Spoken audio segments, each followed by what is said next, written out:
Obviously, we're now about 2 months out from the Laughing Matter Gala, and the cancer support community Indiana is really happy to have you, Jeff, as the headline for this. I mean, I think everybody knows somebody that's been affected by cancer in some way or another, and the way that this organization raises money for people in this situation is just amazing. So I imagine it wasn't too hard to convince you to be a part of it. Not at all. My favorite aunt is an oncology doctor. Her daughter is an oncology nurse. Another one of her daughters is an oncology nurse. My niece, who lived next door to me, is a pediatric oncology doctor. And my sister has just gone through a battle with cancer and for the last year and a half. And she, a couple of weeks ago, got the cancer-free stamp. So, congratulations. Yeah. That's amazing. I'm all in. Well, so tell us about, wow, I can't believe that family legacy of oncology doctors and nurses, by the way. That's pretty impressive. So I know it's been amazing to see what people like you and other comedians, how you guys got through the pandemic. And I had fun looking at your Instagram page and ways that you would find to stay connected with your community through all of that. And here we are, a part of the pandemic, doing a Zoom interview with each other. That kind of came to light in that time as well. But you really just were able to stay really connected because of technology, don't you think, through the pandemic?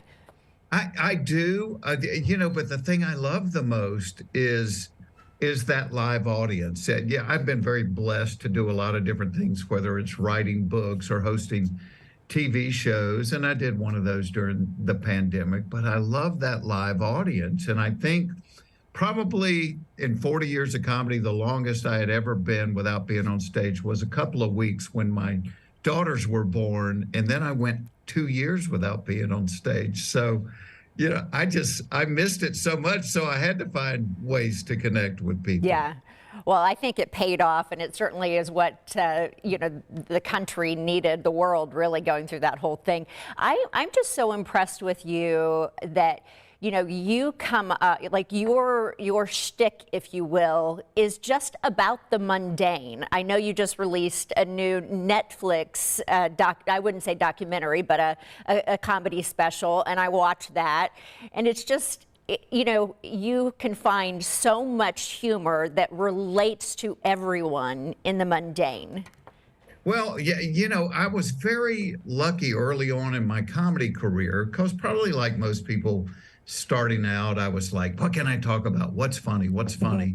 And I decided, hey, if I think something, or my wife says something, or my family does something, I'm going to assume other people are thinking and saying and doing the same thing. So I didn't have to go out there and try to be bizarre. If I had a thought, or if my wife said something, I've always got a pocket full of little note cards, and I would just write it down. And probably the biggest compliment for me is after the show when people come up and go, oh my gosh, you've been in our house.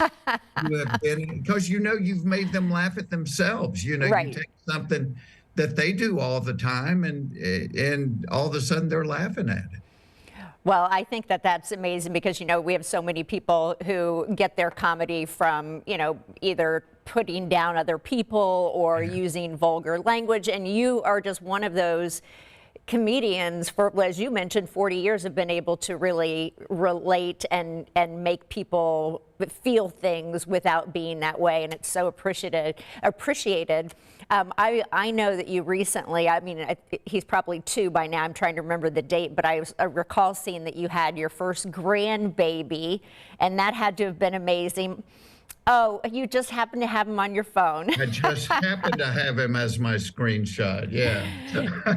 My parents have always told me, and I try not to find it insulting, but they say the grandkids are the payoff to the kids. And I'm like, well, that's kind of insulting, but okay.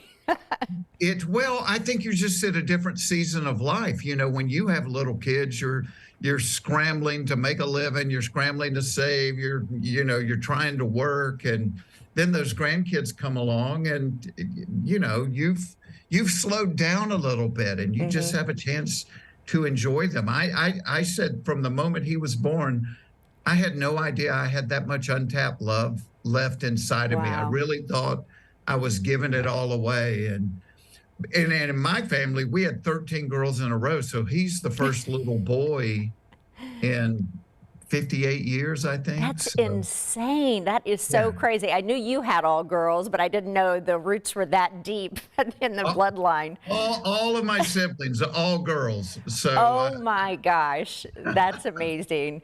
Well, we are so looking forward to meeting you and obviously being entertained by you. We are so grateful that you would take time out of your busy schedule and come here to Indiana and help us raise money for this great organization. Aside from that, what is on the horizon for you? Maybe it was this Netflix special that you just put out, and maybe you're kind of laying low for the summer. no, I'm not laying low. I still probably do about 50 concerts a year. Oh, wow. So, but in my early days when it was clubs, I think 8 years in a row, I did over 500 shows a year. So, I feel like I'm really slowing down now, but I still enjoy it. Yeah. It's like I was talking to Leno about it, and people will say to us, well, why don't you retire? And I'm like, we make people laugh, Yeah. and kind of my whole life, and especially my wife and I were chairman of the Duke Children's Hospital for almost 20 years. And unannounced, we would go up there and visit kids, and you'd walk in a kid's room, and they'd have my book, or they'd have my DVD or something, and you realize, all of us, every one of us is going through some kind of a struggle, and I don't think laughter makes the struggle go away, but I do think that it's kind of the release valve that keeps the boiler from exploding. And it's that reprieve. And, that was the hard thing during the pandemic, is none of us had that release. Right, right. So, And Jay, by the way, has hosted this event before and been one of our comedy guest hosts. So do you have a lot to live up to? Do you feel, following Mr. Leno? no, I don't worry about it. He's one of my comedy heroes. Jay was so good to me in the beginning, and he actually made it happen where I got to be on Johnny Carson.